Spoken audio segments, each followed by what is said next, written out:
Hello and a very warm welcome to all of you to this session, which we've called Strengthening Development Impact, MDBs in Times of Transition. Today, we are especially pleased to welcome the Evaluation Cooperation Group, a bit about them. Established in 1996 by the heads of evaluation across major multilateral development banks, the ECG promotes harmonized evaluation methodologies, advances good practices, and strengthens accountability and learning in development operations. So a very warm welcome to the ECG, and they're here to hold the spring meeting in Manila, which IED is hosting, which starts tomorrow. So now on to the topic for the day. Across the development landscape, institutions like ours are navigating a rapidly shifting environment. Geopolitical dynamics are evolving, development challenges are becoming more complex, and the role and relevance of MDBs are under increasing scrutiny. These pressures sharpen a single imperative. MDBs must demonstrate clear, meaningful, and measurable development impact. At ADB, this priority is highlighted in the planning directions for 2026, which calls for stronger evidence, deeper analytics, and smarter use of technology to ensure our operations translate into real improvements in people's lives. This is, of course, a shared effort. Peer institutions like the World Bank, IDB, EBRD, and other bilateral agencies and MDBs are likewise strengthening their results systems, sharpening their focus on outcomes, and embedding evidence and learning more systematically into operations. In response to this need, ADB's Economic Research and Development Impact Department, ERDI as we call it, has developed recommendations to strengthen development impact across the institution.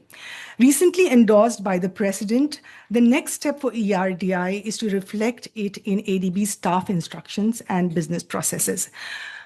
To walk us through the vision, the rationale, and what lies ahead, it is my pleasure to introduce ADB's chief economist, Dr. Albert Park, who led the team that authored these recommendations. Albert Park serves as ADB's chief spokesperson on economic issues and leads flagship knowledge work. Please join me in welcoming Dr. Albert Park onto the stage. It's a pleasure to be here this morning and say a few words about the recommendations that we've been proposing for strengthening development impact at ADB, which hopefully can spur a dialogue about what other MDBs are doing. So as just mentioned, this year is an important year for development impact at ADB.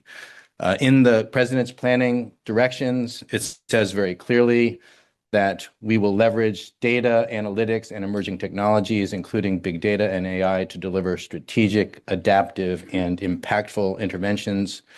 To ensure lasting results, we will build capacity, foster early collaboration, streamline processes, and promote a culture of learning and innovation. These efforts will position us to deliver transformative solutions with clear, sustainable benefits for our DMCs. So this is a great vision statement for what we want to accomplish in our efforts to strengthen development impact at ADB.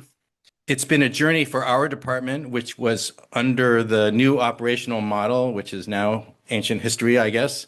We were renamed the Economic Research and Development Impact Department. And so development impact was a new part of our name.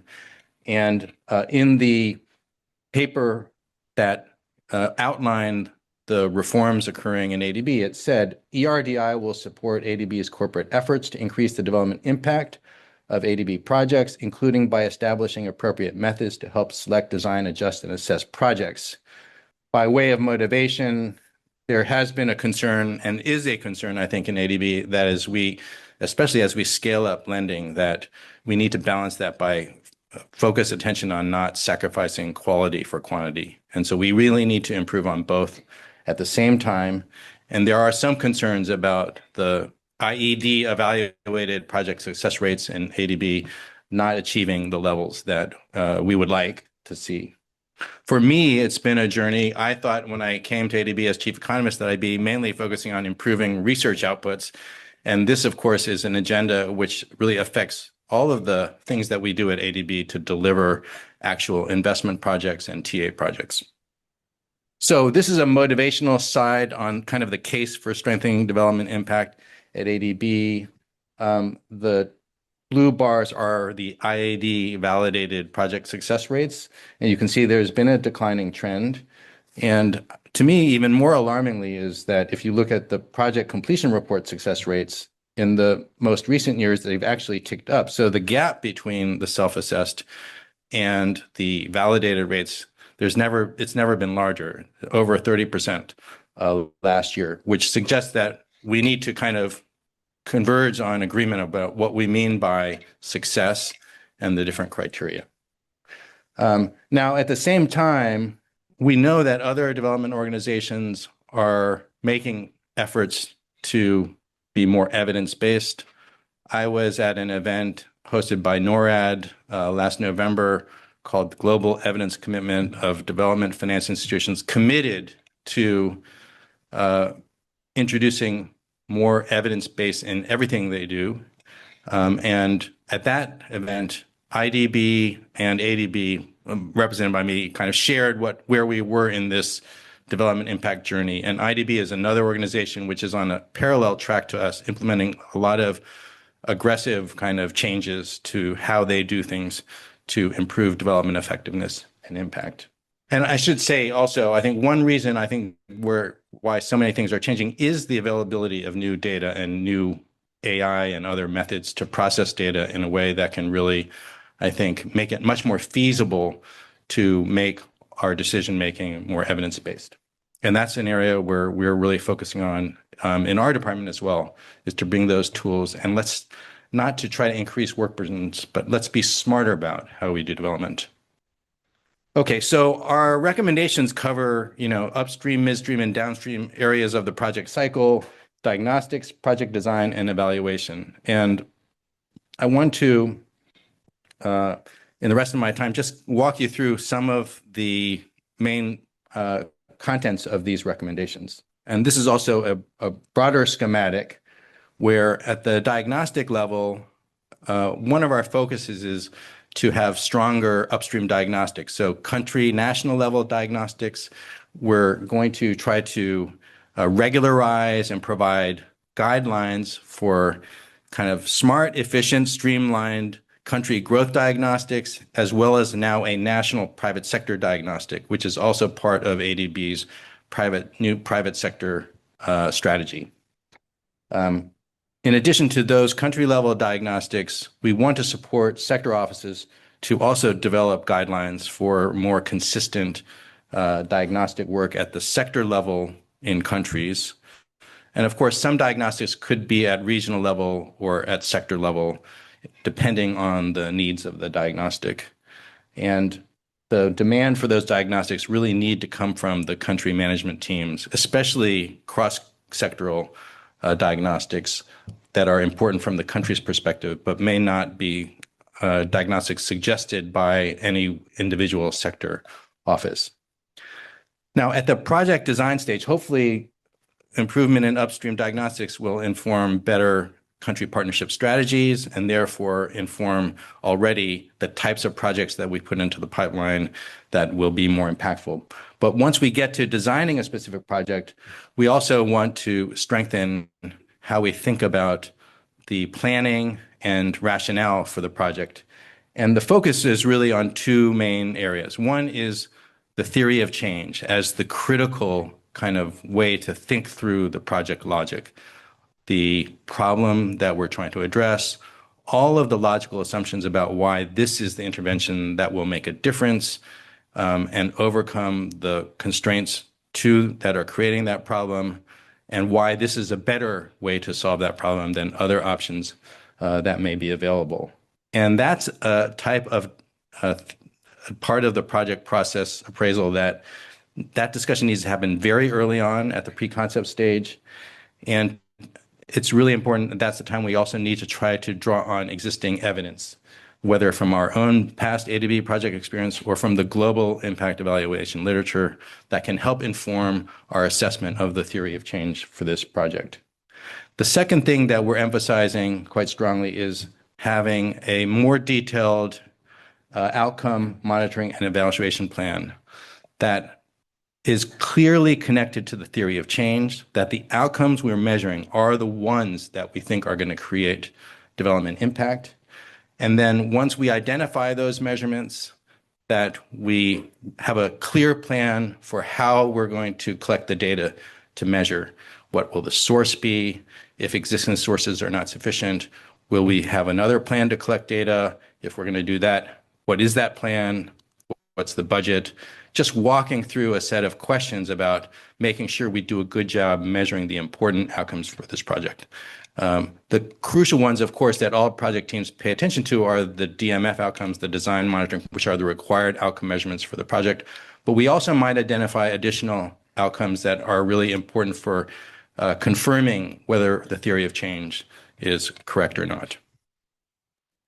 At that stage also, we may also identify opportunities for doing more rigorous impact evaluations. Obviously, we can't do rigorous impact evaluations, which have a stronger causal design for all projects at ADB, but we can at least use the project level assessment of the outcome M&E plan to think through whether this would be a project worth investing in. And of course, we need to supplement that with other funds that we would like to raise through donor countries or internally to support more impact evaluations. And so that's really the third part of the cycle here. Once projects are done, we want to evaluate.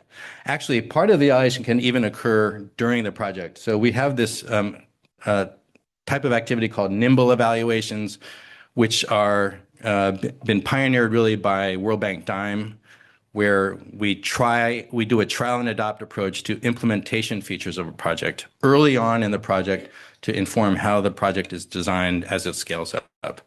So if we need to hire some people to deliver services for the project, there's always choices about how do we find the people, recruit them, incentivize them, and we could do A/B type of experiments to test which works best, and that could have a huge impact on the final outcomes.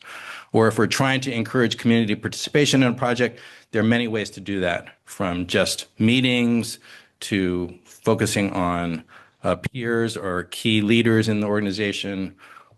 So there are many ways how you implement things that can make a big difference. It's been shown that can really have a big effect on the impacts of projects that we can also try to do and work with project teams, both ADB team leaders, but also government counterparts implementing projects to think together, how can we bring evidence to inform the project as we really develop and implement the project. And we had a really interesting workshop in Tokyo collaborating with World Bank and also JICA, where all three organizations brought project teams and government counterpart leaders along with evaluation experts to talk together through how we could bring in evaluation into the design of projects. And what was most encouraging from that meeting is that the government counterparts were very excited, as were the ADB team leaders. So there was a lot of enthusiasm and buy-in in this type of approach. People really saw the value of evaluation, I think, much far beyond just due diligence or accountability reasons, but really excitement that, hey, we can do something that would make a difference. The history of these recommendations are that we had a draft recommendations paper over a year ago, and then we agreed to pilot those recommendations for a year. And so we've been focusing on some of the diagnostic work and some of the project level kind of efforts to strengthen our preparation of project designs. And that process kind of finished at the end of 2025. So 2025 was a year of piloting. And just to highlight some of the high level lessons I think that we took from the piloting experience. The first is that we really need to be thinking not about specific individual requirements on individual processes, but really a cultural shift. And I think the theory of change is the key to that. We're already seeing a lot of ADB strategy documents having a clear theory of change presented. And this is a disciplining way of thinking clearly about projects, about strategies, about country partnership strategies even, and how we're doing at country level. So that, I think, is important. And we need strong leadership from all parts of the bank to really change how we think about these opportunities to do things smarter. A second lesson is that to really have the knowledge impact the design of projects requires early engagement.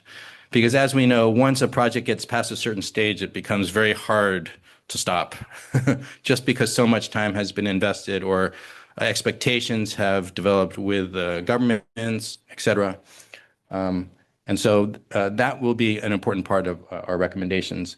And finally, as we've realized, that everybody is stretched in terms of time and all of the things that need to be done to prepare for projects. We have other recent reforms that are putting additional kind of requirements for project teams in terms of PSA, especially the new ESF safeguards requirements, et cetera. So we really need to be smart about using data and using AI tools to strengthen diagnostics and how we use evidence and process it, or how we develop even things like the theory of change, economic analysis. All of those things we need to be thinking about bringing more help from technology and existing evidence. This kind of lays out some of the details of what we're trying to do. And for the country growth diagnostic and private sector diagnostics, where ERDI will play more of a role, but again, everything will be led by the country economists, the regional departments, the country management teams. Our goal really is to provide just some sensible guidelines. We really don't want to reproduce diagnostic work that's just been done by the World Bank or other organizations, but we want to have the self-discipline that our own people have to think through what we know, what we don't know. In some cases, there will still be some additional analytics that would be very helpful or that need to be updated because other diagnostics that have been is now outdated or the circumstances of the country have changed. But we want to have them being reasonably streamlined and flexible without very strict or sets of requirements. The private sector diagnostics follow, I think, closely in spirit the EBRD National Private Sector Diagnostics, where we try to look at sets of quantitative indicators that speak to different dimensions of private sector development, and then benchmark them against experience of other countries, frontier countries, so that we have a sense of where the gaps are in private sector development. And of course, the next step is to try to think about why those gaps exist in those countries, and then obviously trying to address those gaps can inform both sovereign and non-sovereign operations. There is also expected to be more sector-specific diagnostics, which will be separate from the national diagnostics, which will be led by our regional department private sector leads. And then finally, to support a lot of the development impact work that we'd like to strengthen, including sector-level diagnostics, we have a plan to embed sector economists, development impact focals hired by our department, but really working for sector offices. And we already have 3 such positions and would like to expand that to all of the sectors. PSOD has its own development impact team, so I think we'll work closely with them. But for the sovereign sectors, we hope to embed people more closely.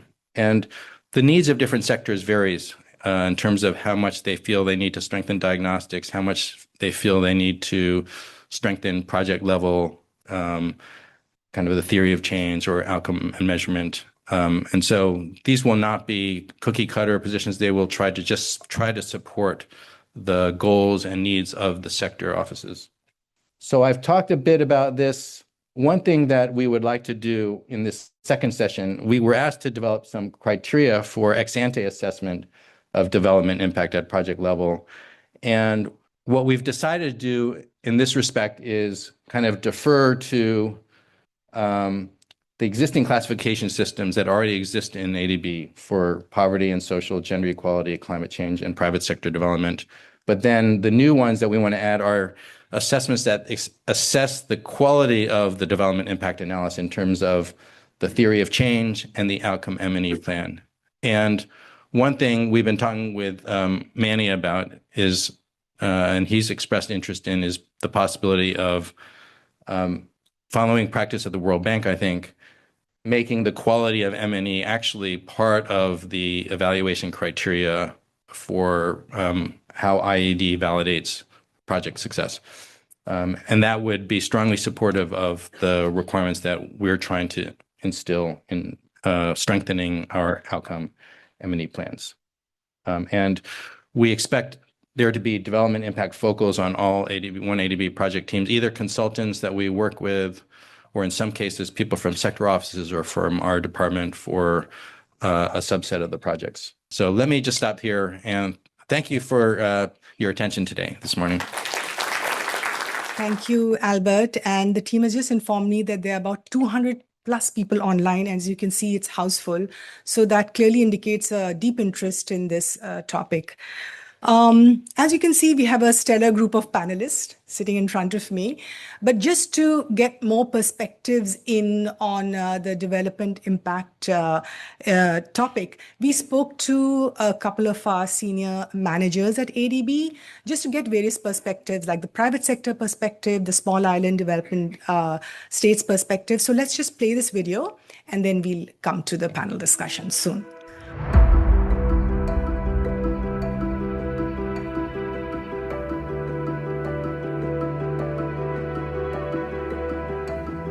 From my perspective, I start with thinking about where we've been.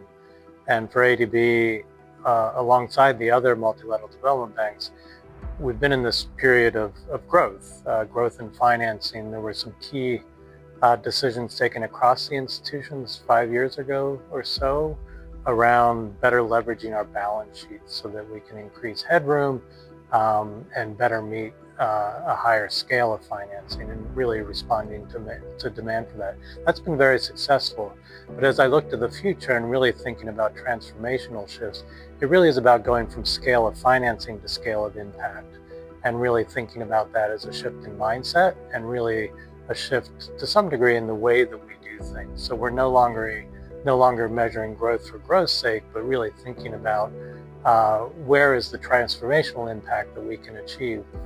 And part of why I view this as a shift is it can actually lead us to things that may be smaller scale financing, interventions that are not measured by how much money we put in, but how we really very carefully select projects and interventions looking to overall scale of impact.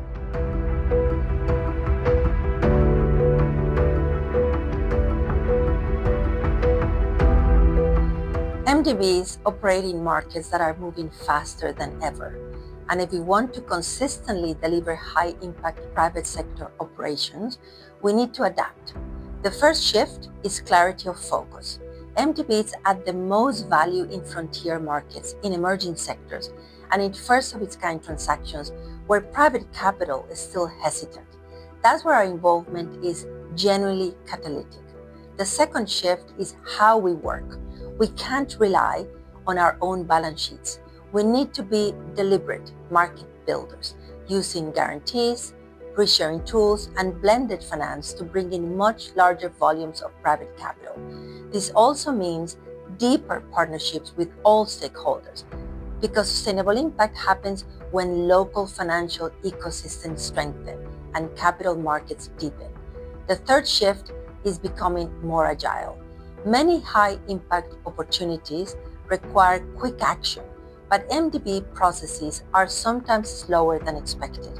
Streamlined approvals, clearer decision rights, and more parallel processing will allow us to move at the pace clients need without reducing rigor. And finally, MDBs need to work more closely together as a system.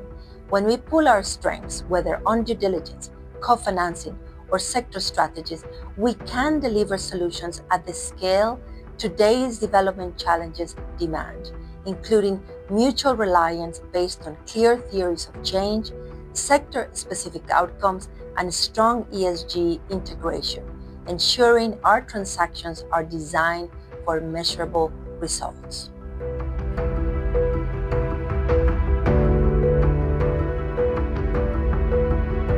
In small island developing states, multilaterals tend to be significant investors in those countries, and so have a greater opportunity to help have real development impacts that can be measured at a national level.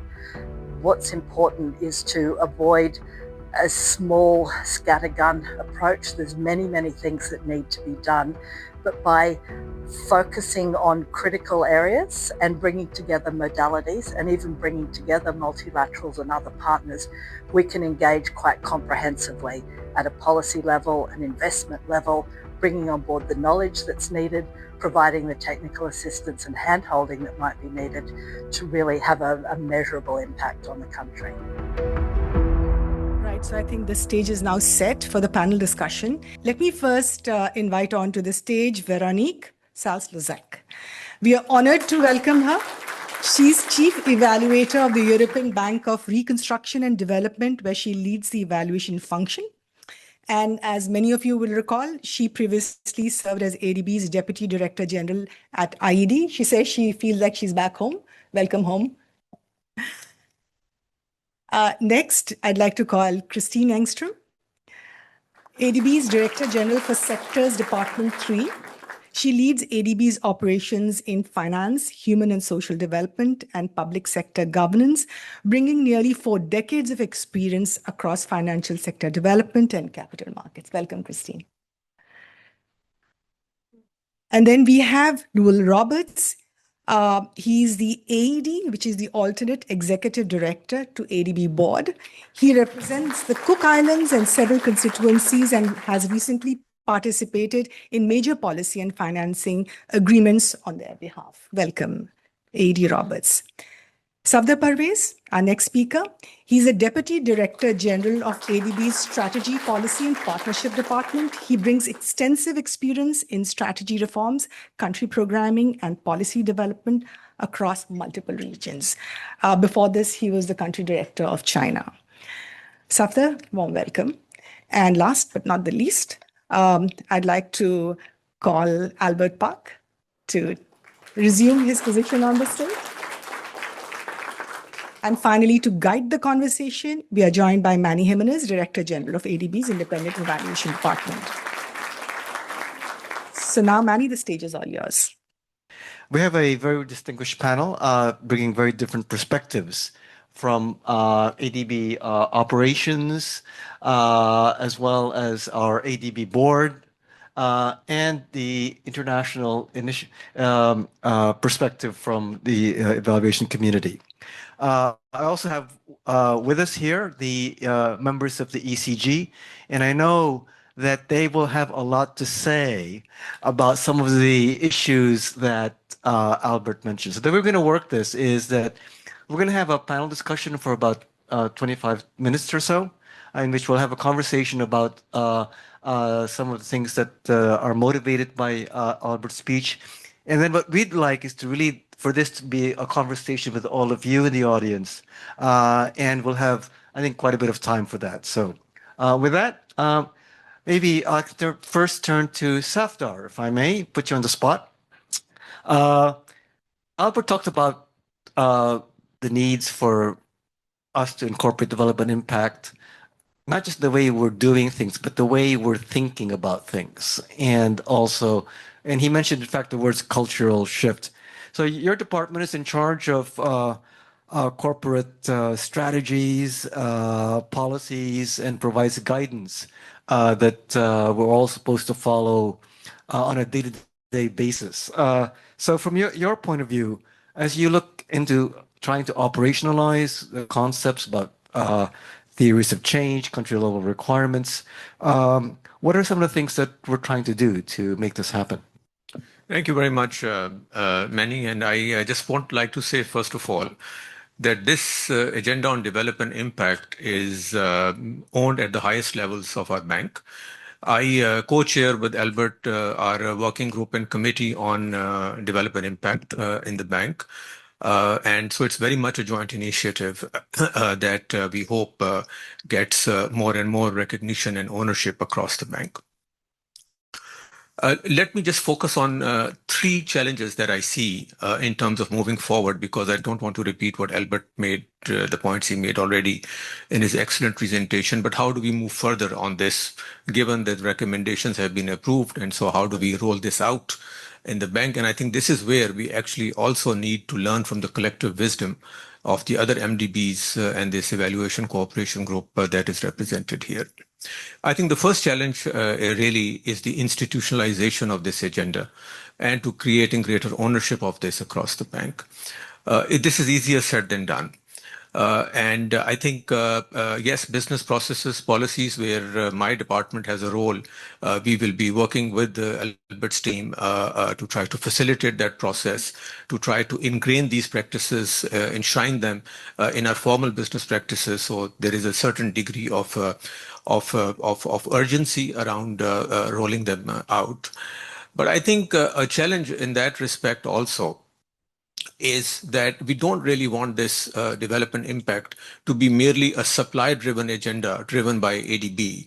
To what extent can we create conditions in our developing member countries that they start asking for development impact related services from ADB and from the other MDBs. And so that when we say that we should stop counting volumes of financing and move towards scaling development impact, as Scott said his remarks just now that you heard our Vice President, the question also is that how do we, bring in that line of thinking and those attitudes within our developing member countries so that there is an equal demand side perspective of development impact, because without that, I can assure you, no matter what we do here on our side, we would not be fully successful in rolling this out. If the ultimate agenda is to improve the quality of projects that result in meaningful improvements in the quality of life of citizens of our beneficiary countries. To me, that's one challenge, one issue. I think a second challenge that we have really is building our own staff capacity, in this regard. We have a sort of a recognition that we are somehow catching up to the other MDBs or some of the other MDBs in this regard. And how do we institutionalize those capacities? I think Albert and the team are doing a great job in terms of, outposting their own staff in various sector departments, etc., to help country and sector teams to integrate these best practices on development impact in their project cycles. But we have a long way to go there, and we really have to focus much more on improving, the quality of formal and informal trainings that we impart, moving towards these so-called outcome-based monitoring and evaluation systems. We do a lot of trainings here and there, but really, how do we sort of reorient that and build, a cadre of high-quality, high-performing ADB staff backed by senior managers who own this agenda? I think that really is a critical challenge inside the bank that we need to focus on and we need to invest in. Some of you may know that we have come up with this new initiative now, which we are calling ADBX, which is a kind of an ADB academy to both provide training services to our developing countries, but also to train our own staff. And I do hope that we again can learn from the other MDBs and use ADBX as a platform now also to strengthen development impact orientation and training in ADB. And the last issue I just want to mention, which Albert talked a little bit about in his presentation, is really how do we go about rolling out this development impact work without causing too much additional work and increased transaction costs? Because the last thing we want to do is for the people and in our sectors and operations to run away from all of this if they feel that the burden of this work is just too onerous on them, and it adds to the processing times and the implementation cycles of projects, when at the same time we also have made a commitment that we want to streamline our processes and procedures so as to contain the time that it takes for us to deliver services to our clients. And I think that's where looking at some elements of attrition, getting rid of some old practices that no longer work, making space for some of the new thinking on development impact work that Albert has outlined. He already mentioned, but I'm a big fan of exploring the use of technology and AI particularly because I really feel that that's one important way. So, for example, imagine if through the use of these large language learning models, we are able to automate, the production, for example, of high quality outcome based design and monitoring frameworks. That kind of thinking and investing, in the future of sort of AI, big data based M&E systems, I think will go a long way in terms of trying to cut back on transaction time and making all of this much more attractive for our sector departments and for our country teams to own. So I think those are the three areas where as part of the department that I represent, working with Albert and my other colleagues around the table, we seek to continue to support the teams and to get over these three issues so that we have a good basis for proceeding to implement the recommendations that Albert has outlined. Thank you. Thanks so much, Safdar. And I'm glad you mentioned the demand side for all of this and what countries are going to ask us to do. And I want to get back to that, especially given your role as a former country director, but also maybe I'll ask Lou that, given that he represents some of these countries. But I want to turn now to the other two things that you mentioned and then follow it up to you, Christine. Your departments are really going to have to be the ones to implement this. And Safdar talked about the need for capacity. And how do we do all this without overloading some of our teams? So over to you. Yeah, so thanks so much. And it's wonderful to be here today.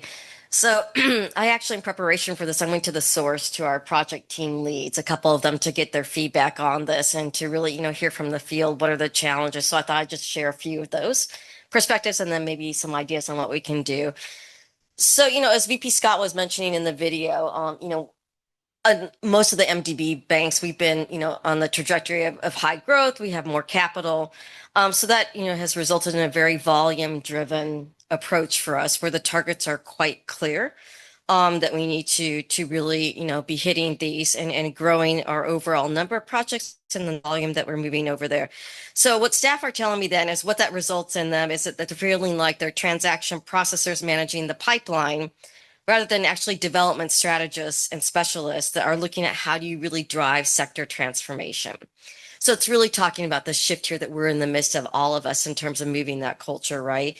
And just in terms of kind of like how has this manifest itself in terms of, project design. So in terms of, we know weak upstream preparation because we're struggling to meet timelines, to meet those targets. Oftentimes then you take the lower hanging fruit in terms of reform development. You're probably not addressing some of the sticky questions that you need to really raise with the governments and the private sector themselves as well too. And then in terms of consideration of whether this should be a private sector or public sector project as well too.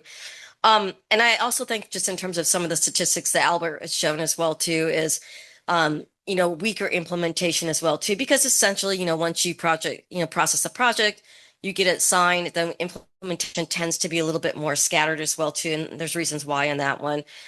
So, what we're talking about here is bringing in a cultural shift, but also really the need for different types of incentives for people, as well as different types of training. And a lot of the times the models have focused on really heavily using consultants as well too, but we need to, as Safdar was saying, really build our capabilities in-house so that we become more educated in certain of these areas and really shifting behaviors as well too, and that we're also able to address that demand side as well too. So one of the things that, is really key to this, as Albert was saying, is really at the heart of it, starting out in terms of the, the theory of change and having those discussions actually pre-concept, really, in terms of bringing in the right type of people. Are you really asking the right questions? Are you really identifying the issues there? And as Safdar was also mentioning, it's going to be easier because we do have more access to, big data and AI-driven solutions. So that will help the teams in terms of, that question of, oh my gosh, are you really loading on yet another layer for us to bring into the overall project cycle while we still have to meet, certain now H1 demands, as well as then the overall just, larger targets that they're under pressure for. So I think that's really important, is bringing the solution to them in terms of, okay, it's not going to add that much more work. And by the way, there's going to be people here who are going to be helping you as well too. And then rewarding them at the end of the day, in terms of it's not just the big number of projects or the volume that you brought in, but what is actually the impact. And we really need to shift to that as well, too. And then, of course, reinforcing that actually at the outset when you're really designing the project as well, too. And then also increasing our engagement when it comes to implementation. There's a lot of projects, especially as we switch from doing more traditional old school kind of policy-based loans. They're still needed, but to doing things like results-based lending. Of course, when we do financial institution lending as well too, they require a lot more on the ground implementation. That means then that we do need, more skills and more people and different skill sets as well too. So those are some of the challenges that guys have raised to me, as well as, some of the things that we need to do to address it and different solutions to actually incentivize them going forward. And sorry, one other point. So this is really critical in terms of, ADB ourselves, in terms of doing that private sector shift, right? So it's not only in terms of the theory of change that we're looking at the public sector, but actually we need to expand that to what are we really doing for the private sector in our sectors as well too. And is that old style, the theory of change, is that really moving and asking the right, moving in the right direction to actually include the private sector and not exclude them and really empower them as well too. So it becomes even more complicated, but more important to ask those questions. Great. No, thanks very much. And thank you for giving us a perspective from the ground by doing some due diligence before you came. Lou, can I turn to you from a board perspective? I mean, you've heard that I think that the board, from what I've heard, often asks the right questions in some of the meetings on, what are these programs and projects really achieving on the ground? At the same time, you have a responsibility to make sure that our business model works. And the business model is we have to get money out the door as we develop. Any perspectives from your side on what are some of the main things you would ask ADB to stress as we try to get the most bang for our buck? Thanks, Manny. Well, first I would say I'm not sure that our business model is to get more money out the door, right? Our job is to make people's lives better. And we do that because we're a bank. That's the approach that we take. That's how we do it. But our central and fundamental point is to improve people's lives, and we do that through development impact. So the idea that we might have as a measure of success how much money we put out the door is a problem for me. And it's a problem for everything we do. If we are looking across all of our systems and our governance and our approaches, if we are measuring success through how much money we are committing, we have got everything wrong. I would much rather that we were measuring development impact, and you can tell me that we can spend, I don't know, $1 billion 100 different ways is what I often say. But you can have different development impact for that 100 different ways of spending, and we need to know which way is going to have the biggest impact. We need to be doing options analysis. It's not enough to have a good diagnostic, actually. It's not enough even to have a good theory of change to know what outcomes we are trying to achieve. We also need to be doing really effective options analysis to achieve that outcome, right? So again, there's sort of this idea that, let's think of a roading example, for example. If our objective is to create a roading network that's going to have fewer deaths, there is an option of building a new road, but that's not the only option. The other options are around behavioural change that cost a whole lot less, reducing speed limits. So trying to think about how we develop our governance, our systems and our cultures to provide development impact first and foremost in everything is what we really need to do. Great, thanks. Now, just quick follow-up, Lou, if I may, before I turn to Veronique. And that is, Safdar mentioned that we do have to bring our developing member countries on board with this change in mindset. Any perspectives from you as someone who represents many of these countries on how to do that?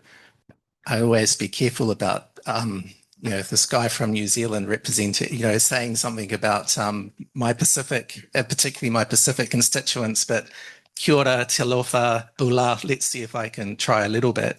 Yes, I represent the interests of much of Polynesia and a few countries in Central West Asia as well.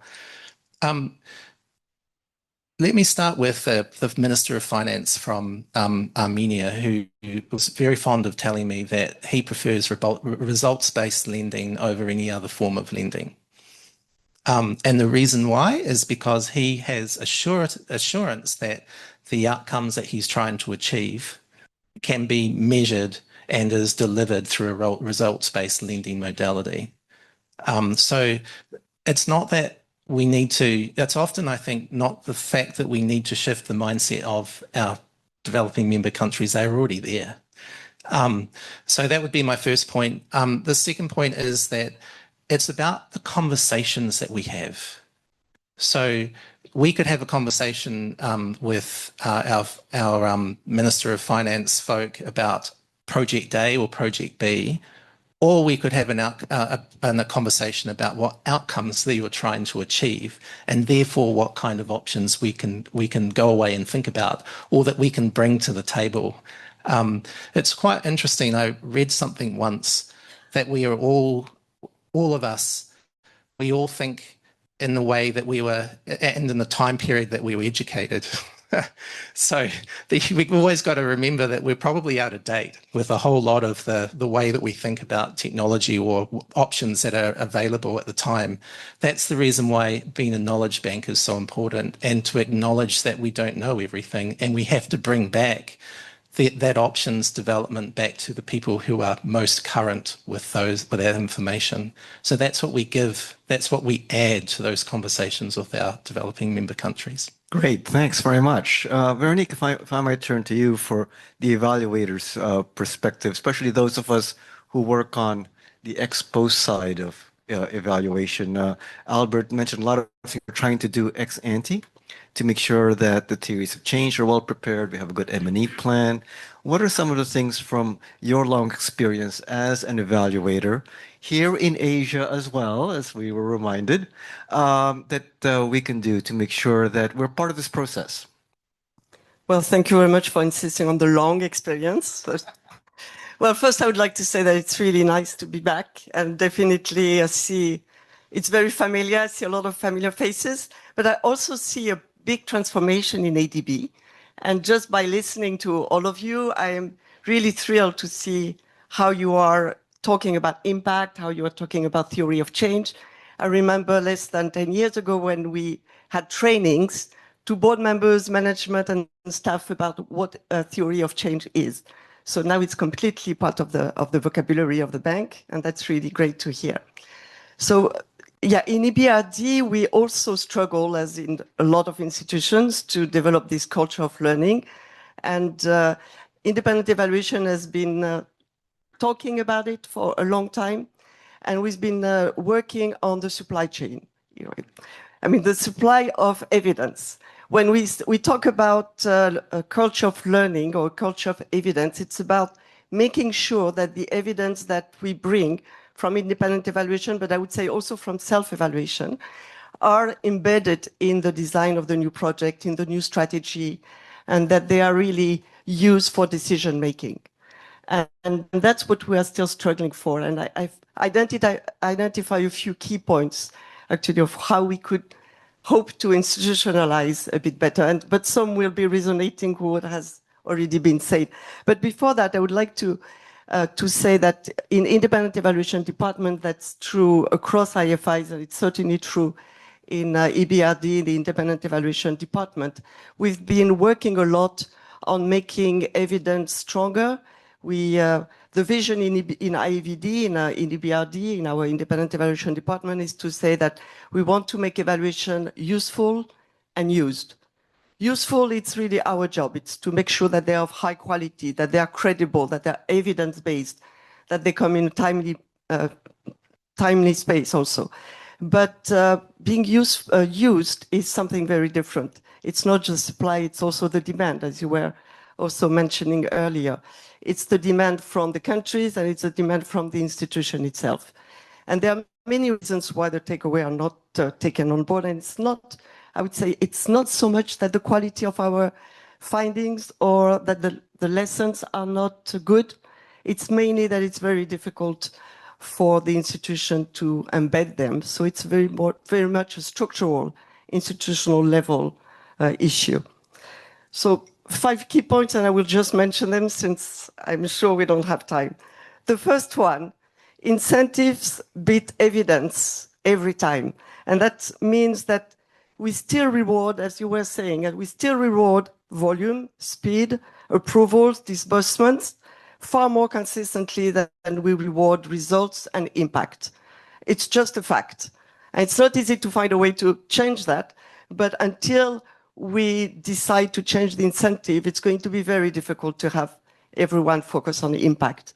So it's as if we incentivize A and we hope for B.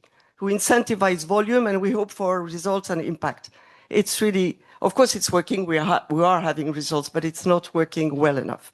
So that's the first point, and it's to incentivize change and impact. The second point is the timeliness. For us, Independent Evaluation Department, it's very important that we bring the evidence at the right time to the right audience, and we want to make sure that we do influence decision-making. That means bringing our evidence before the strategy is discussed, before a project is designed. And that's very much about the upstream learning and attention to impact. If we don't do that, then our lessons are more, and our findings are commentaries rather than input for decision-making. A third point is that we still confuse too often activity with impact. We had the evaluation week at in London at the EBRD last week, and we talked a lot about additionality. And one of the points that was made during the discussion was that we should not confuse additionality and impact. We have to be additional, especially when we are talking about the private sector, but additionality is not sufficient to prove that we have had impact. So it's very important that we look at it ex ante, and that was very well developed earlier, that we look at the type of impact we want to have. And very often, it seems basic, but very often success is not very well defined. So we need to make sure that we know what success means like at the project level, at the strategic level, at the institution level, because otherwise it's going to be very difficult to understand what we are all looking for. A fourth point is that very often, and you mentioned it also, very often learning competes with bandwidth, and it's very often considered as a burden.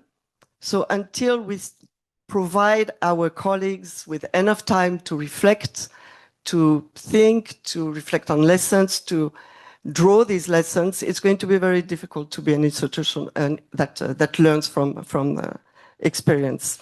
So it's very much about attention, time, cognitive space for reflecting on the lessons. And I want to make a point here is that when we talk about evaluation lessons, we're not talking about lessons coming from the evaluation department. We're talking about lessons coming from the activities in the field.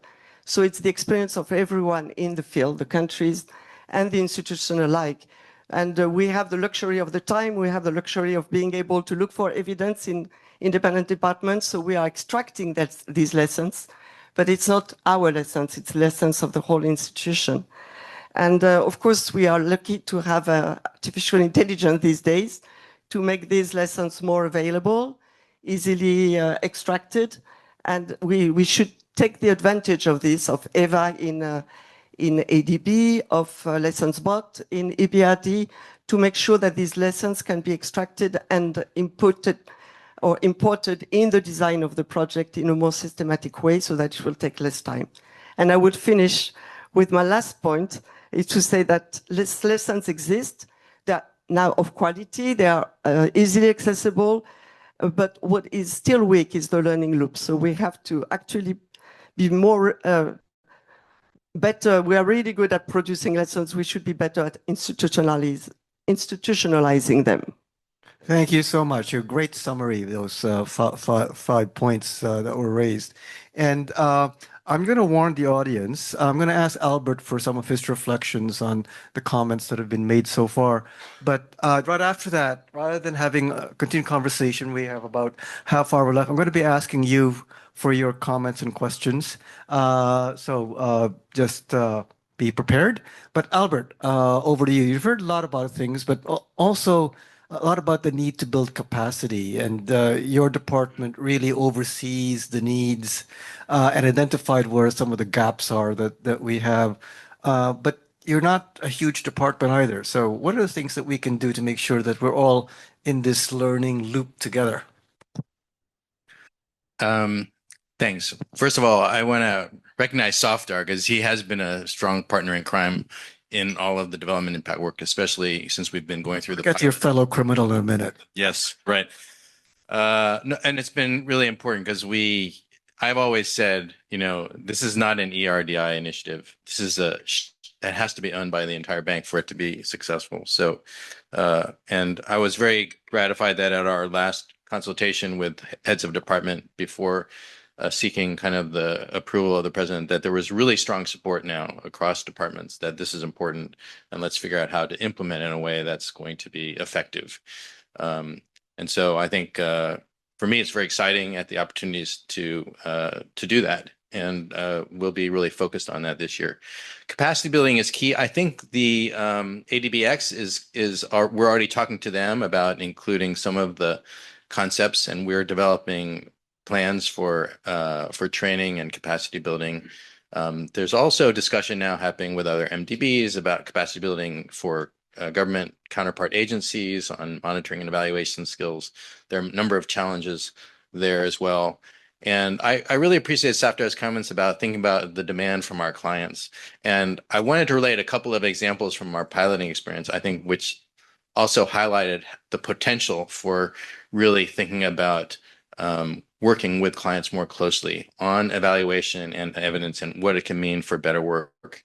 Because oftentimes we always think, okay, should the work we do be more demand driven or more supply driven, or what's the right balance?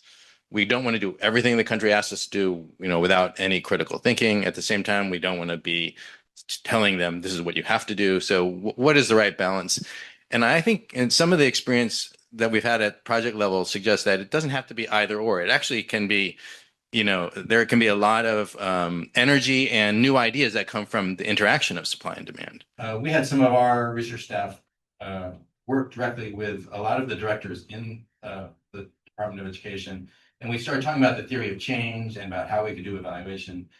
And it was presented, I think, in a way that got them excited. And it's helped by the fact that the Department of Education in the Philippines has gone through a huge change where now they're really focused on evidence and really focused on a lot of reforms. So they were kind of in the right mindset.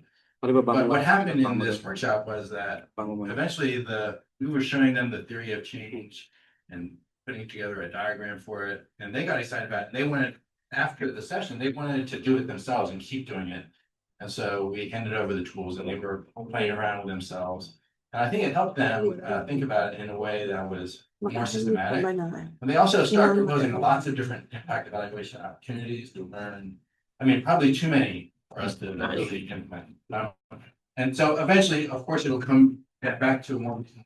But I think that was a pretty good example of that. We shouldn't assume that everyone, the clients or ADB project staff, will view this as a burden. And the other example is from our recent workshop in Tokyo, I had mentioned, with World Bank and JICA projects. And a couple of projects, there was a transportation project in Papua New Guinea from ADB, and then World Bank also had a transportation project in Papua New Guinea, and both project teams were there. And then one of the high-level ministers in the Department of Transportation from Papua New Guinea came to the workshop and was part of these groups. And then at some point, he felt so excited, like some light bulbs had gone off, and he said, we should be doing this for all of our transport projects in Papua New Guinea. And of course, I'm not sure that will happen or how realistic, but I just wanted to give these as kind of examples that we can work closely and get everyone excited about these opportunities. Okay, so we'll now turn it over to the audience. Do we have microphones? But as we do that, Safdar, if I could turn to you. Veronique raised the very interesting point that incentives trumps evidence. So sorry, beats evidence. Sorry about that. Each time. So what are we doing here to work on incentives at the ADB? What are some of the ideas? Well, I think incentives again, is linked to whatever our overall sort of performance KPIs are in the bank. We are now really emphasizing the implementation and the compliance with our corporate results frameworks. We are holding teams accountable. We are incentivizing them for good performance, for meeting some of those annual key performance indicators.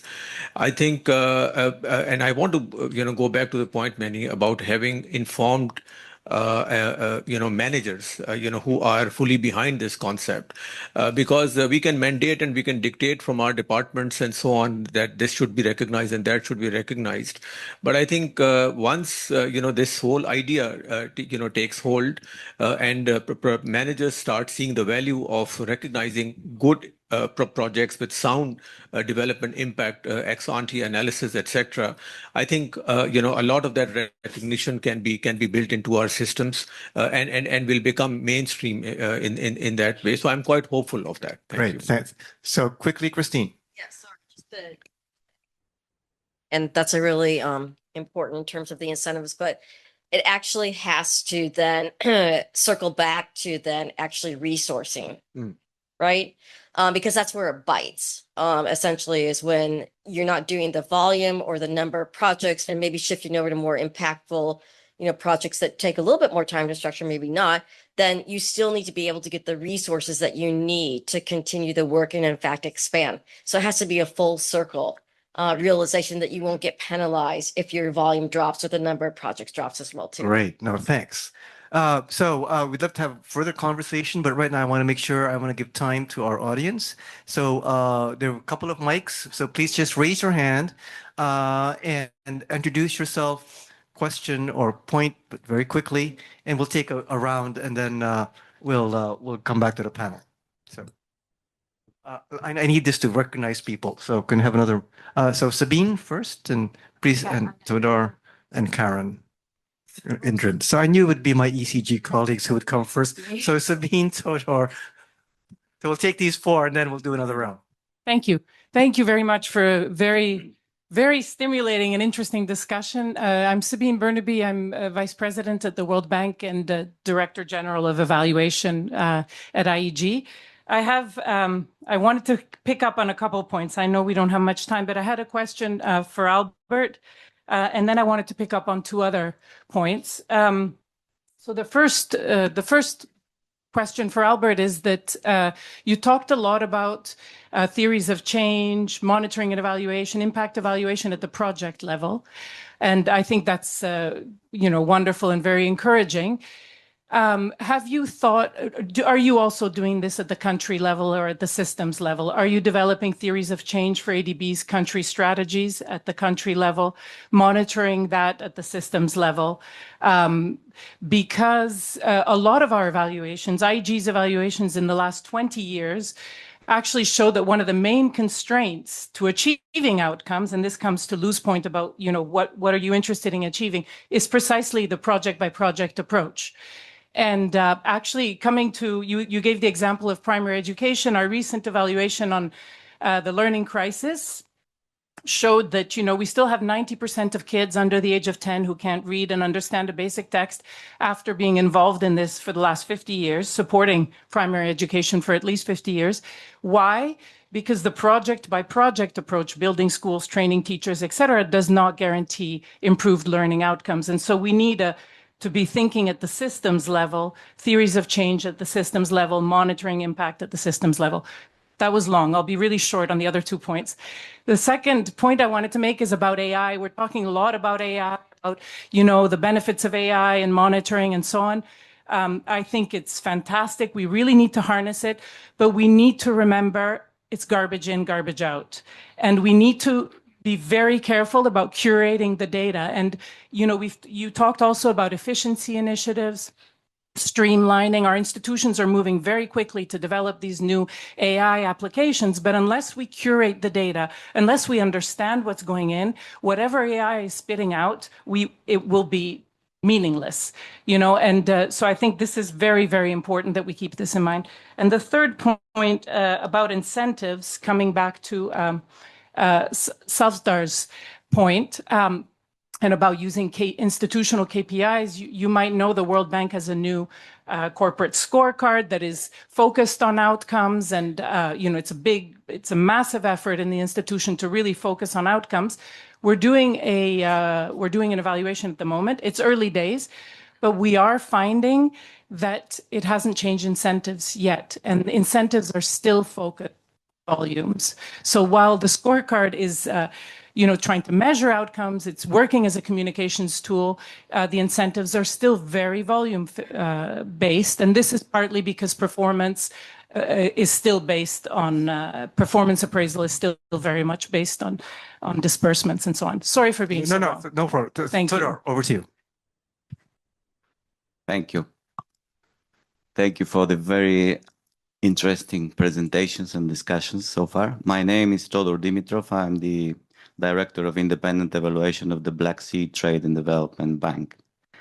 I would like to ask a question and make some comments regarding the gaps that were first addressed by Albert, the gap between self-evaluation and independent evaluation. He mentioned about 30% difference, which is the case in our own institution. And I see a number of risks associated with that, not only because we cannot rely on the rigor and quality of the self-evaluation, but because self-evaluation itself, the completion reports, at least in my institution, are living their own life. And I was surprised to find out that a lot of lessons were generated into the system from the self-evaluation. They were never validated by the independent evaluation. They were circulated around and they live their own life. So this is an issue that comes to, I think, the last point of Veronique, which is a very valid one, that the lessons learned are not lessons that we generate and we own at the independent evaluation. They are lessons at the institutions, at the corporate level.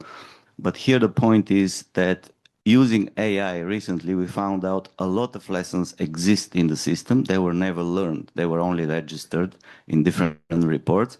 And the second surprise was that a lot of these lessons were generated by different departments. They were communicated to the board, to the management, and they were never seen or validated by the independent evaluation. So my question is how we close these gaps and how we maintain a decent level of ownership of the lessons learned in that case, and also in the same time level of rigor and validation. Thank you. Thank you. Karen. Yes, another ECG member. Thank you. My name is Karen Roth. I'm the Evaluator General of the African Development Bank, the other ADB. So thank you very much for the interesting presentations and for the discussion. I do hope that the recording will be available so we can share it with others across the world for whom it is now the middle of the night. Because I really would like to share with some of my colleagues in the African Development Bank. I have two questions.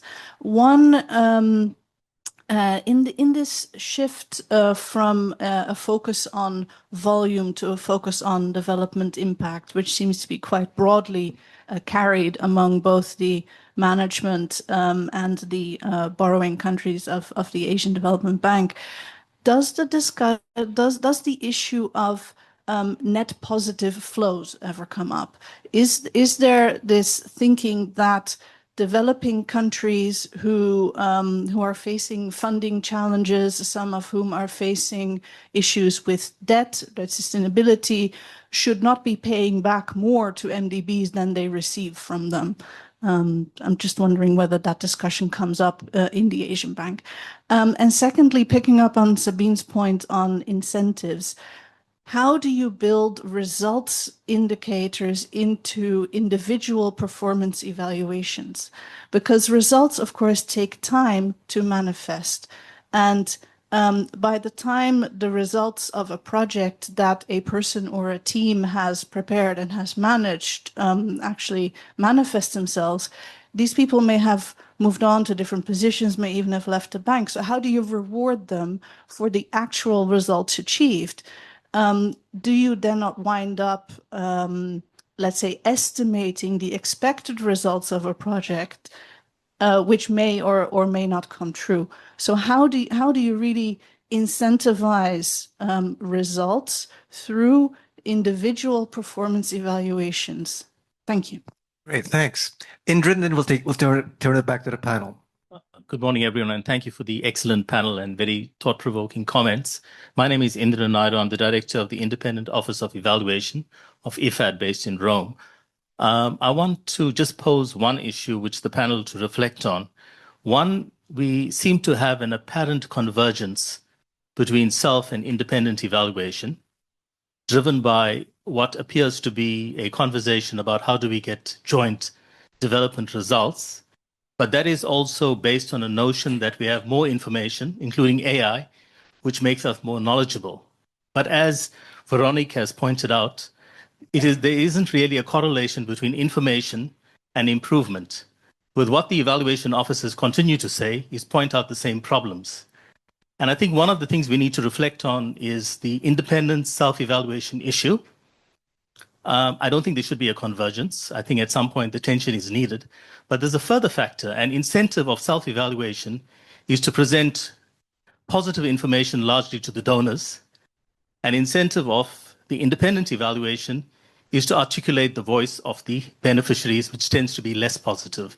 I'd like the panel to reflect on that. Thank you. Okay, thanks. So we'll hopefully turn back to the panel, but then hopefully come back with another round, at least one more before we go. Albert, can I turn to you first on some of the reflections, especially on question that Sabine raised on the project approach and the systems approach? Right. So all the first set of comments, all of the points are very well taken. Theory of change at country partnership strategy level, I think, has been suggested to us a number of times. It's not the focus of the current recommendations, but I always tell people this is just our first set of recommendations. We'll still be the development impact department later, and so we can turn our attention to more things. I think it's partly we felt that the first priority for upstream work was just improve the diagnostics and to inform the country partnership strategies. Because that is the first thing that needs to improve the strategies themselves. Then how do you evaluate the success of those strategies? Then we need to think about ways to measure and to do that. But I think that's a point well taken. The need to be vigilant about not being skeptical of AI and what it produces, the garbage in, garbage out thing. I'm also keenly aware of, and I think we are talking about that, but trying to be very conservative as we move forward. So we need to learn and feel confident before we really trust. So at the very least, we already have people in our data group who can write a very good code to search for the right literature or articles in the global literature to answer some specific questions about impact. And at the very least, it can help them locate the 20 articles that best fit some set of problems. And then they can read through and decide. And at this point, we would say, okay, even we can even summarize the content of those articles. But before you use that to actually put it into a report, you better actually read the source articles just as a quality check for what AI is telling you, things like that. So I think we need to move at the right pace. Lou? Hand up for this one, just to add on to that. The systems level thing question, absolutely, is my view. We should be doing theory of change at country level. My view is that we should be reviewing our country partnership strategy and the way we do that. Not that the document is weak, but because the country partnership strategy or framework, if you're from other organizations, the role that strategy can play in a governance sense, in a delivery sense, in ensuring that it can be adaptive and responsive and governed closer to the client could be transformational, especially if we're doing it from a programmatic approach, and especially if we add greater ownership to the delivery and governance component of the CPFs. So I'm trying to encourage more people to think about how you can use CPS in an active governance role, as well as just what the project looks like. Thanks. Great. Safdar and Christine, wonder if I could turn to you, but also especially the questions about incentives and also this issue of self-assessments and the role in the institution. Let me just pick up on this question on how to close the gaps between the self-evaluations and the validated evaluations. This is a key point, and I think there are a couple of issues here. We have been trying to make some progress on that matter. I think one is clearly that both sides, the ID and the operations side, they have to be on the same page on the criteria for these evaluations. In our discussion, sometimes our operations people do not agree with the guidelines that the independent evaluation has on their side, and likewise, independent evaluation sometimes does not agree with our project completion report guidelines and so on. So one is a very simple solution is to really sit together and try to come up, and have the same agreed understanding of what constitutes success and what constitutes failure in a project. I don't think we have even done that fully yet. That's the first point. And the second point is that when we look closely at where we get marked down by independent evaluation on ADB projects, that is really on the criteria of sustainability and to some extent on the criteria of effectiveness. Albert's work on development impact, I think on effectiveness, it will probably help quite a lot, because if we have a logical theory of change and outcome-based M&E, my sense is that the effectiveness part can be addressed. But I'm not so sure about the sustainability part unless sustainability-linked indicators are captured in this outcome-based monitoring and evaluation plan, and which is much harder to do. First of all, defining sustainability is not easy, and then coming up with the indicators and then monitoring and measuring them is going to be a big challenge. But unless we try to find a way of bringing in sustainability explicitly in the theory of change and in the outcome M&E plans, etc., I find that would be a much harder nut to crack. And just very quickly on the point about incentives, I think Albert has provided a good way. I totally agree with this challenge that project results come several years after, staff may have retired, moved on, etc. How do you? I think the approach Albert is suggesting now is more of an ex ante impact assessment at the time of the project design, and then some level of assessment by IED or by ERDI or so on about what is the quality of the theory of change, what is the quality of the M&E plan, etc. I think that might provide a basis for building some staff incentives around that and doing more real-time performance evaluations of staff. Thanks. Yeah, no, I agree. Just in terms of bringing in these results that happen a lot later in the project cycle.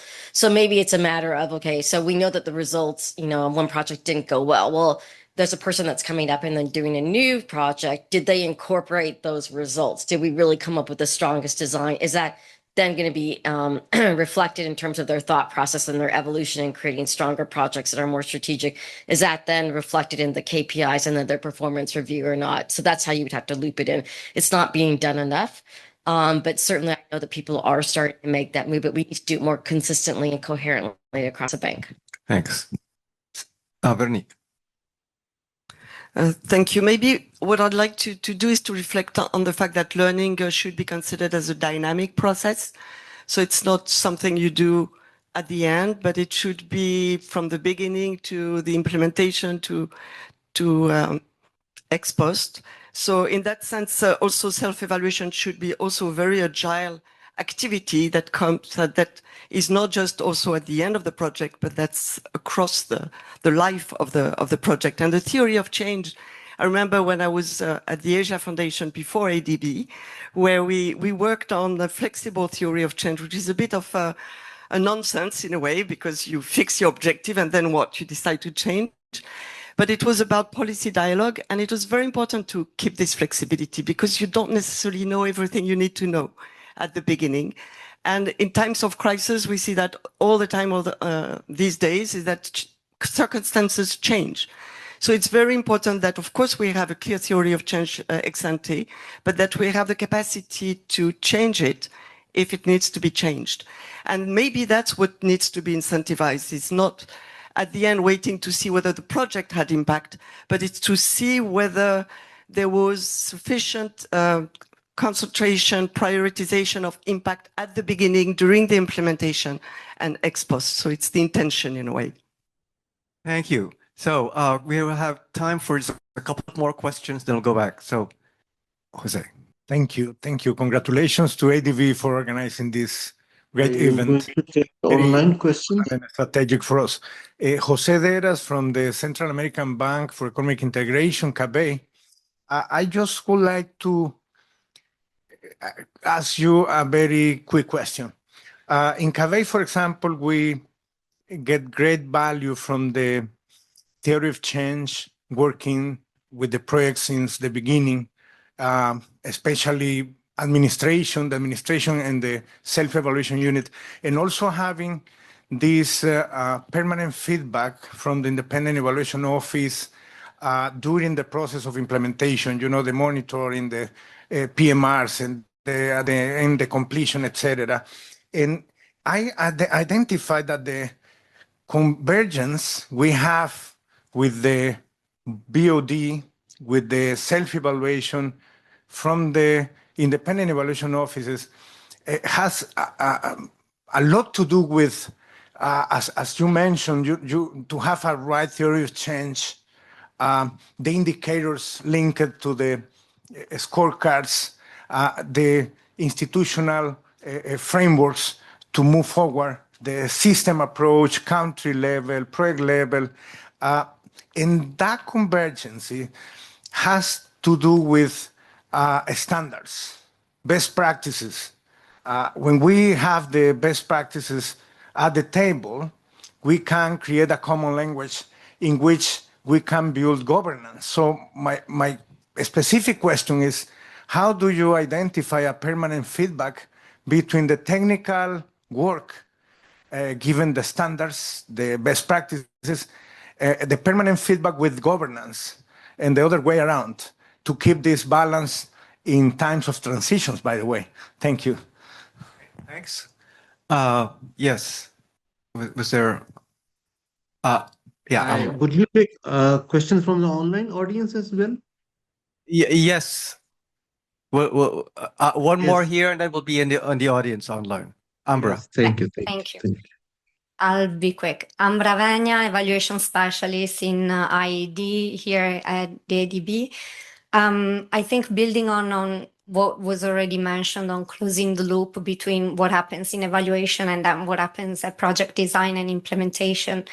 My question is more like, how can MDBs strike the right balance between preserving that function of independent evaluation, which I think we all cherish, but also ensuring that evaluation has an active role or has a way to actually influence the way design and implementation happens, because to me it sounds like that's where the disconnect really happens, and where then the frustration of our lessons just being there and not being applied. Thank you. Thanks. So sorry, online, please. Can you identify yourself?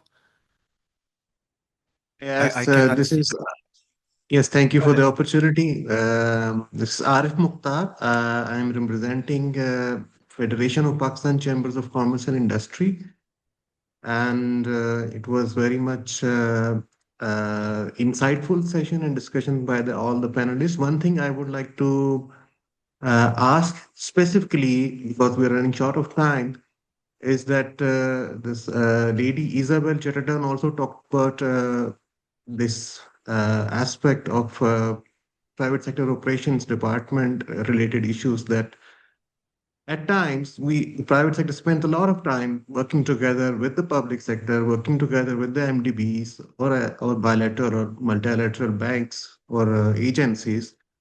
And some of the colleagues also talked about it, that sometimes the process owner changes in the MDB, or sometimes the government changes in the country, and due to this change of the sides of the winds, all of the sudden all the effort put in by the private sector is felt like it is almost in danger of that it was not worth enough to work together which in such kind of environment, and that's why they feel like that it's not worth it to maybe to save their energy and time. What best practices or what measures have been taken so far to improve this lack of trust by the private sector to co-finance and work together to co-create or cooperate with the public sector? Okay, thank you very much. I'm afraid that we have run out of time, so I'm going to turn over to the panel for their final reflections and also to answer these three questions that we had. And so final thoughts, Albert. I just wanted to talk about this question about how do we make sure that IED lessons are actually brought back into project design discussions. And I think our IDB was really great to make it easier by establishing this EVA AI tool where we can do that quickly. And we're planning to build that into our recommendations for the use of evidence in theory of change. I still have questions about, whether the lessons that are stated in completion reports, are getting at the heart of the success of the project or not, or whether they're also biased, certain things never get said or certain things always get said or things. But I think institutionally it's important for us to have that feedback loop. And I'm sure the lessons are valuable. Okay, thanks. Zaftar? I think this issue of the gap between independent evaluation and and the lessons that the operations pick up in ADB. We have a situation today where we are actually agreeing with almost all the recommendations of IED. We hardly are taking any exception, which I don't find very healthy, frankly. In my previous incarnation in this department, we used to take much more umbrage with independent evaluation than we tend to do now. But I think the challenge now is a different one, which is that the IED's assessment is that although we agree with the recommendations, we do not necessarily follow through very well, and the quality of our management responses and the action plans are actually something which require more work, and the quality it varies. So I think this is something on which we need to have further discussions with IED. And I think in their latest report, they are suggesting a working group between management and independent evaluation. And we, in our comments, we have welcomed the creation of that working group, and we hope to find a solution to this. Thanks. Thanks. Lou? Thank you. Just to pick up on a couple of themes and then close just on the incentives thing. I guess for me, we need to think about incentives across the entire organization. We often think about incentives focused on those who are doing the delivery of projects, but actually incentives should be across our HR. It should be across how we think about risk. We should be thinking about what kind of people are we employing. It should be thinking about what kind of incentives do we have in our performance management systems. There's every single division in this organization should have development impact as the first thing they think about as they go about doing their work. So that's what I think about when I think about incentives. And I think if we keep bolting things on, we will never truly have development impact as our core focus for the organization. And that includes comms, by the way. So when you think about most MDBs, and in fact, sadly, also bilateral development agencies, what do we lead when we talk about a communications? How much money we're going to spend. Not how are we going to improve people's lives, by how much, and by the way, we think it's going to cost a couple of $1 billion. The moment that I see our organization start making an announcement based on the outcome we're going to achieve rather than the amount of money we're going to spend is the moment I know we're on the right track. Hear, hear. So then on governance, a great question, gnarly question. I guess the thing that I'd say there is that governance is in different levels, right? So there's governance at board, and then there's governance at project level, and there's governance in the middle, I reckon, and this is what we've talked about before, at the country level. And each of them have different roles. At the board level, What I'm interested in ex ante is understanding that the projects in front of me is going to deliver on our strategy 2030. And at the moment, I can't do that. I can tell you how much money we're going to spend, but I can't tell you how this particular project that comes in front of this board is going to actually shift the dial in achieving the strategy 2030. Can't do it. So when we talk about feedback loops, that's got to be part of the thinking as well. My last point, your closing point. So for me, the test is simple. Are impact considerations driving the choices that we are making at an early stage? Are they shaping our systems? And are they embedded in our governance? If all three of these are happening, then at a board level at least, I would feel confident about the oversight that we're providing. Kia ora. Thanks. Christine. So first of all, I think a really good point on the comms, that is very critical for us in terms of, really conveying what is our development impact. And importantly, in terms of attracting non-traditional donors to our projects and crowding in or being able to open up the projects that we're doing to the private sector, those non-traditional donors, they really want to hear about these impacts that we're achieving. That's the way that you attract additional and different types of capital into the work that we're doing. And fortunately, we will be having, be able to provide more data now that can show that and bring it into our business evaluation going forward. I just wanted to quickly address the comment on the private sector, which I think was an interesting comment in terms of, what happens when governments are changing. You've made this big pitch to them essentially about doing something in the private sector manner.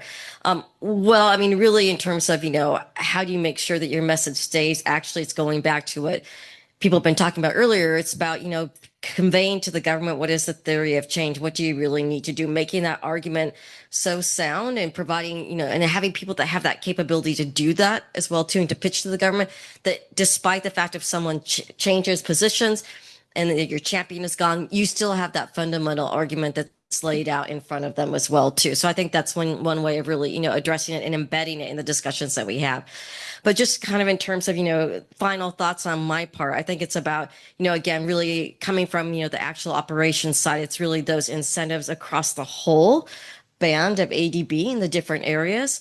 And then, really giving the strength to our directors and our project team leads to, really question, are we really doing the right thing? Is there a trade-off in terms of private sector here that we need to make that choice, or that, maybe we don't need to have as much volume there. Maybe we need to do something differently. So I think it's also about giving them that support that they need to make those hard decisions by. Thank you. Veronique, last 30 seconds, if I may. Well, thank you. I'll come to the question that you asked about independence, because that's really important, of course, for us independent evaluation departments. It's independence is our additionality.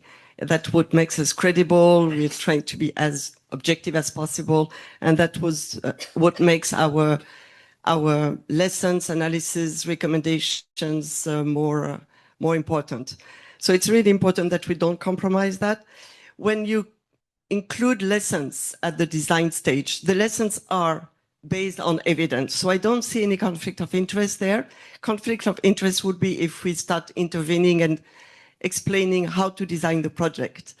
Of course, we have to have also the capacity to reflect on the reality and maybe the quality of the lessons themselves. And that's what hopefully we try to do each time we start an evaluation or each time we publish an evaluation.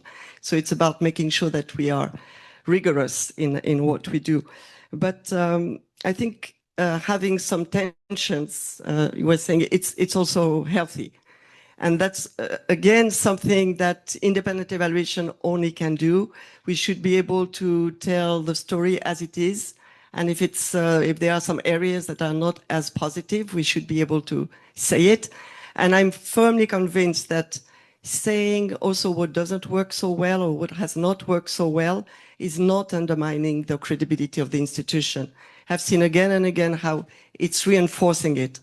When you present evaluation findings in countries, I've never heard anyone come at the end and say, wow, your institution didn't do so well.